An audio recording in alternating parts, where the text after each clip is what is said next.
अस्सलामु अलैकुम वरहमतुल्लाहि वबरकातुहू वस्सलातु वस्सलामु अला रसूलिल्लाह अम्मा बाद फ़ाऊज़ु बिल्लाहि मिनश शैतानिर रजीम बिस्मिल्लाहिर रहमानिर रहीम। आज फिर हम अल हाफ़िज़ दवाख़ाना की तरफ से एक नया नुस्खा पेश करने की खिदमत हासिल कर रहे हैं।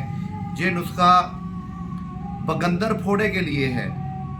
ये नुस्खा बगंदर फोड़े के लिए है और ये ज़्यादातर पेशाब, बड़ा पेशाब जहाँ से करते हैं वहाँ पे बिल्कुल उसके करीब एक फोड़ा बन जाता है। तकरीबन छोटा सा होता है, फिर आहिस्ता आहिस्ता बड़ा होना शुरू हो जाता है। इसको कहते हैं बगंदर फोड़ा। जब तक इसके अंदर से मवाद ना निकले, ये दर्द करता रहता है। उस वक्त तक मरीज़ परेशान रहता है जब तक इसके अंदर से मवाद ना निकले। और आज हम आपको इस मवाद को निकालने के लिए और इस फोड़े को ख़त्म करने के लिए ये नुस्खा पेश कर रहे हैं। और ये नुस्खा मैदे के लिए भी बहुत अहम है। और ये नुस्खा आप नोट फरमा लिए जी। ये नुस्खा है ठिकरी निशादर।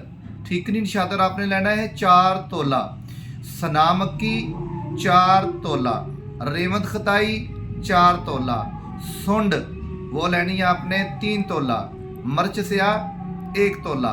आप ये नुस्खा खुद बनाएं और दूसरे लोगों को भी इसका मशवरा दें, आप इस्तेमाल करें। और आप अगर अल हाफ़िज़ दवाख़ाना की बनी बनाई कोई मेडिसन वगैरह हासिल करना चाहते हैं कि आपकी स्क्रीन पर मतलब का नंबर चल रहा है, व्हाट्सअप नंबर चल रहा है, आप हमें कॉल करें और बनी बनाती मेडिसन जो है बदरिया डाक आपके एड्रेस पर पहुंच जाएगी।